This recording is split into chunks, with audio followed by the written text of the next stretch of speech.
setan dan Al-Quran. Semula saya pikir kajian mengenai setan ini sederhana, sederhana dalam arti mudah dipahami, tapi setelah kita masuk gitu, apa yang sudah saya jelaskan dalam mengkaji Al-Quran itu, bahwa kita punya kerangka berpikir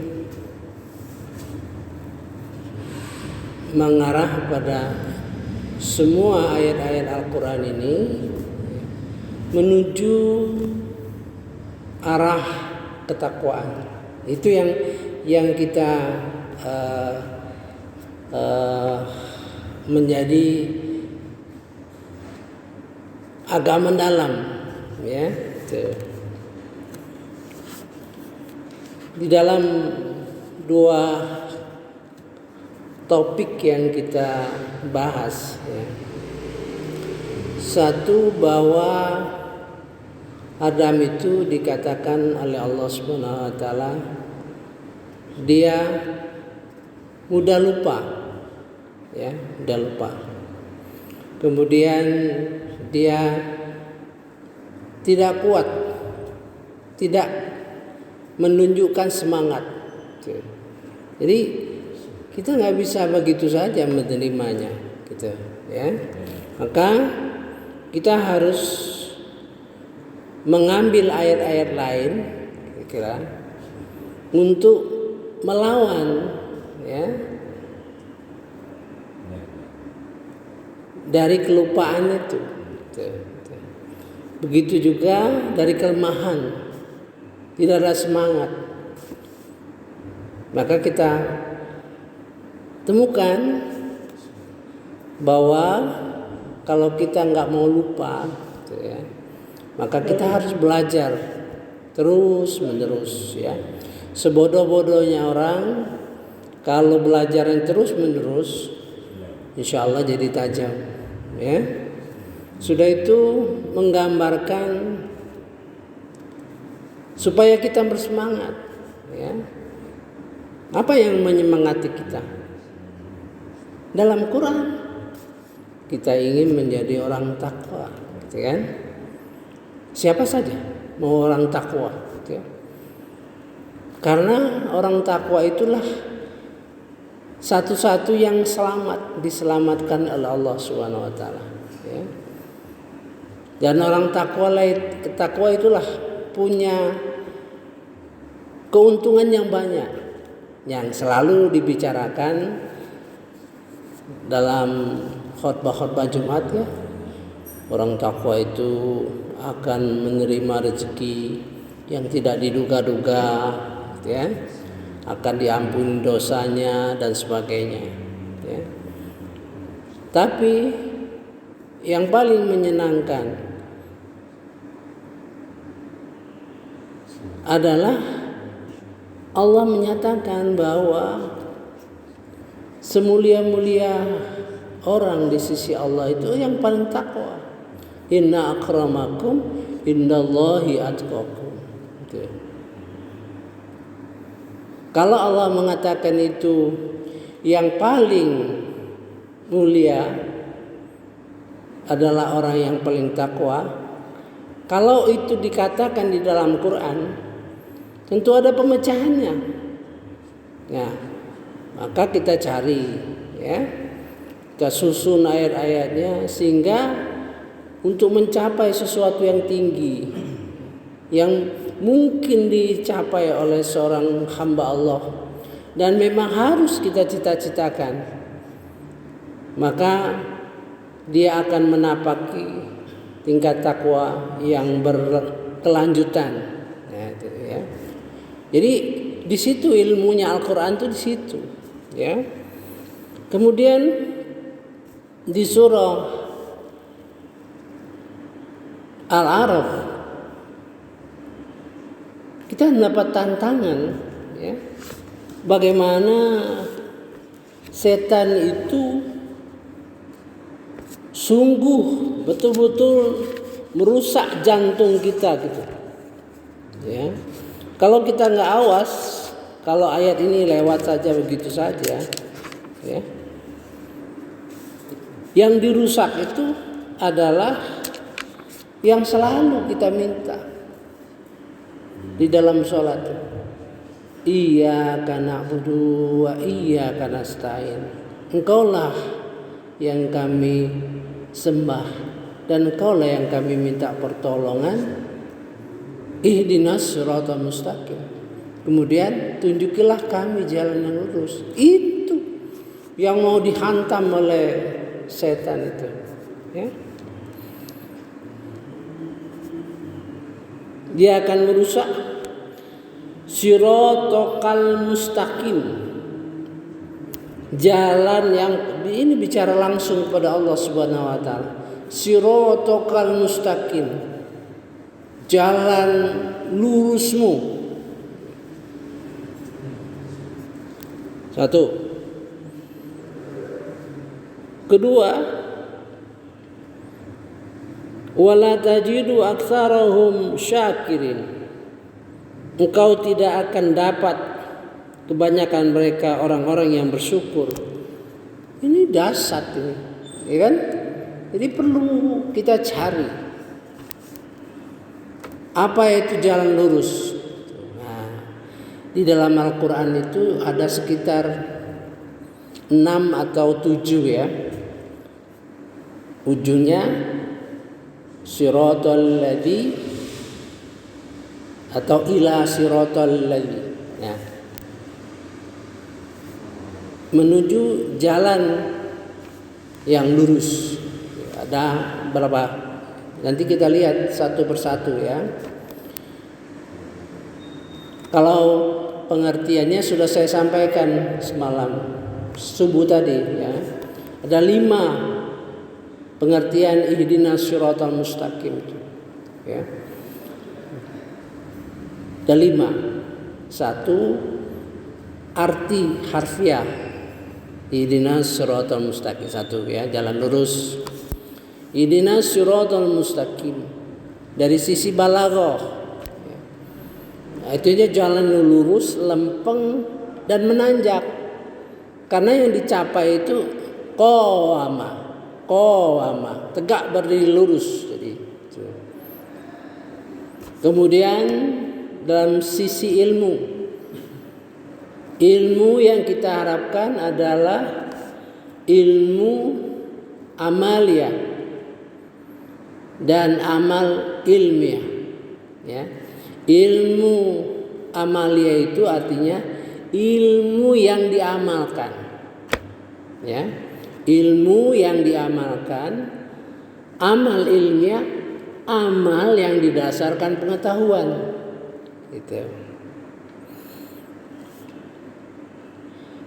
Dari sisi fakta, yaitu dari fisiologis, ya. Kalau dari sisi fakta adalah jalan orang-orang yang kau telah beri nikmat. Nabi, para siddiqin, syuhada, gitu. Kita bisa lihat dari sejarah-sejarah. Maka ada pelajaran sejarah, ya, untuk anak-anak sekolah, pelajaran sejarah. Kemudian menghindari segala bentuk yang tidak disukai dalam Al-Quran. 1 musyrik, 2 kafir, 3 munafik, 3 fasik, 4 zalim, 5 zalim, muzabzab, setengah-setengah, setengah iman, setengah kafir. Mengapa begitu? Walaupun dia orang Islam. Saya contohkan. Kalau dia hanya, ya, pilih-pilih ayat, pilih-pilih ayat yang cocok gitu. Kemudian tanpa sadar dia berpendapat atau berpikir dengan yang bertentangan dengan ayat Quran. Ya. Mudah-mudahan tidak termasuk, tapi suatu kesalahan. Misalnya saya punya anak 2, laki-laki perempuan, ya kan? Berpikir logis, berpikir sederhana saja. Ya, anak perempuan laki-laki kan sama gitu kan. Jadi kalau diwariskan harta kita itu ya sama aja. Dia tidak tahu Al-Quran membedakan laki-laki dan perempuan, ya? Tanpa sadar dia menentang ayat-ayat Al-Quran, ya. Mudah-mudahan tidak termasuk muzabzab ya, mudah-mudahan. Kemudian hafin, orang yang punya vested interest, dia ngurus masjid, ya. Dia ngarahkan boleh sesuatu, ya kata. Itu orang harfin, ya. Jadi banyak halnya itu, ya. Kemudian syukur kalau sampai kita menjadi orang yang tidak bersyukur, maka kita akan menghadapi azab yang pedih gitu. Oleh sebab itu konsep syukur itu yang harus kita pahami, ya. Nah, sekarang kita yang paling mendasar, ya. Syukur itu artinya semua karunia Allah kepada kita, ya, kita manfaatkan untuk sebanyak-banyaknya kepentingan akhirat gitu. Itu orang syukur, ya. Ada ilmu dia manfaatkan, kebajikan, ya, diajarkan dengan sukarela. Sukarela itu artinya bebas dari perasaan kalau kita punya ilmu seharusnya kalau ngajar tuh ada imbalan. Nah, itu misalnya gitu ya. Mengajarkan sesuatu karena bersyukur kepada Allah Subhanahu wa taala karena dia diberikan kemudahan. Ya, diberikan kemudahan. Nah, itu yang kita harus dalami, ya. Jadi apapun ada pada kita, tenaga, pikiran, ya, harta, kesehatan, waktu yang diberikan kepada kita, ilmu dan sebagainya, ya. Termasuk kalau kita jadi orang yang berkuasa. Mari kita lihat, ya, sikap yang paling aman dalam surah Al-Qasas ayat 77.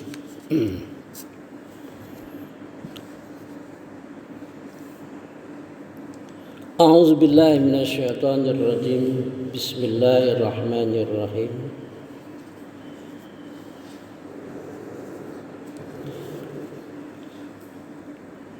وابتغ فيما آتاك الله الدار الآخرة ولا تنس نصيبك من الدنيا. Dan carilah dengan apa yang dikaruniakan Allah kepadamu, apa saja yang digunakan, waktu, ya, kesempatan, kesehatan, harta, segala hal, apa saja, ya. Ad-daral akhirah, untuk kepentingan akhirat kita.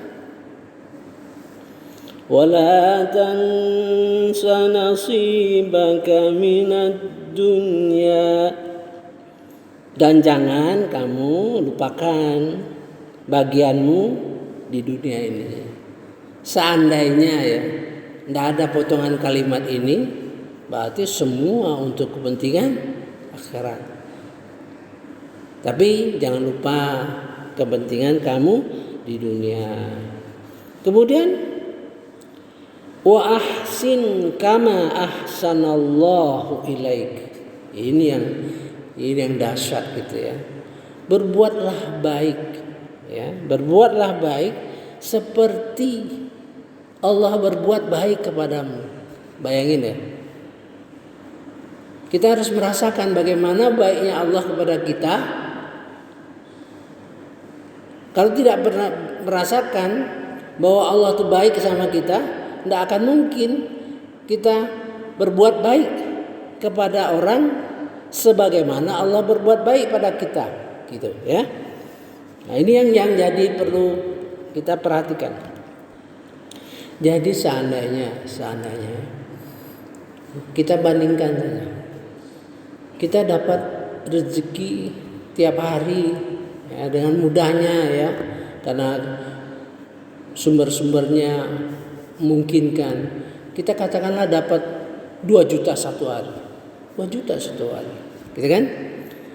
Kita lihat, kita bandingkan orang yang dapat 50.000 aja bukan main. Beratnya gitu.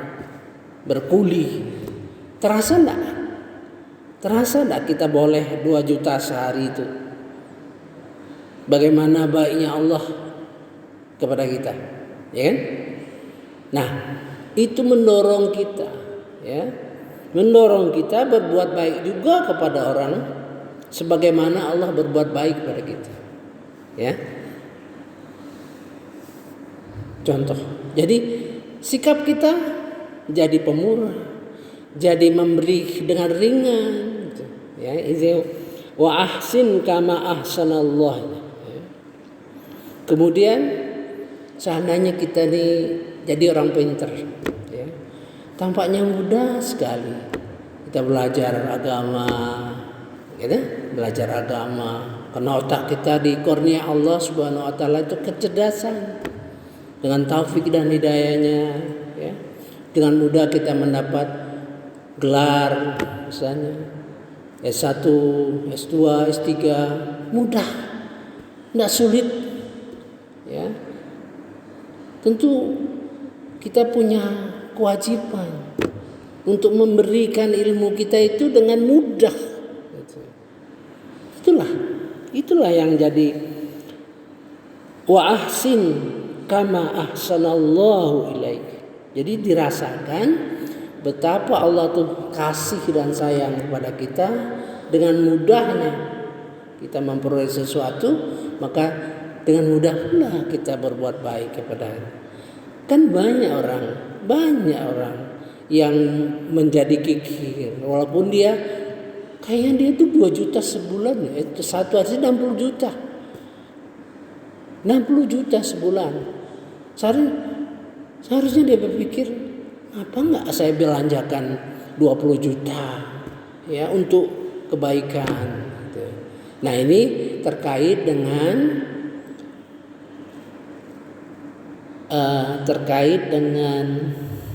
begini, infak ya, infak.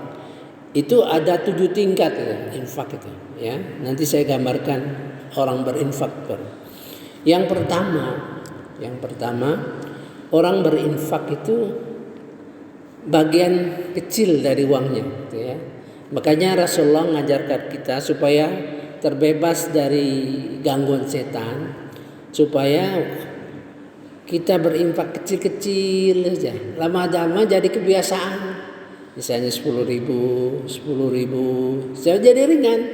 Dan iblis, setan tuh nggak bisa ganggu. Kalau orang yang sudah biasa itu sudah tidak bisa diganggu oleh dia. Ya. Mungkin tergambarlah bapak-bapak sekalian bahwa ini 2 ayat ini mungkin akan lama kita, ya, karena target daripada setan itu menghancurkan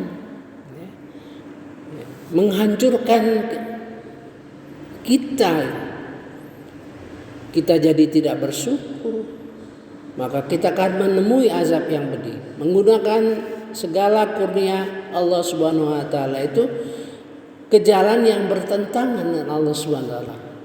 Punya harta, larinya ke judi.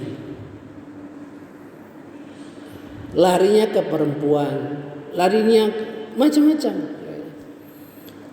Kemudian jalan yang lurus itu bisa dihancurkan. Maka kita lihat satu ayat saja ya, satu ayat yang berkenaan Shiratal Mustaqim. Satu ayat. Nanti kapan-kapan kita lihat ayat lain ya. Ini Az-Zukhruf ya. Dua ayat di dalam Az-Zukhruf itu. Fastamsik, maka berpeganglah billadzi uhiya ilaik, pada apa yang aku wahyukan kepadamu.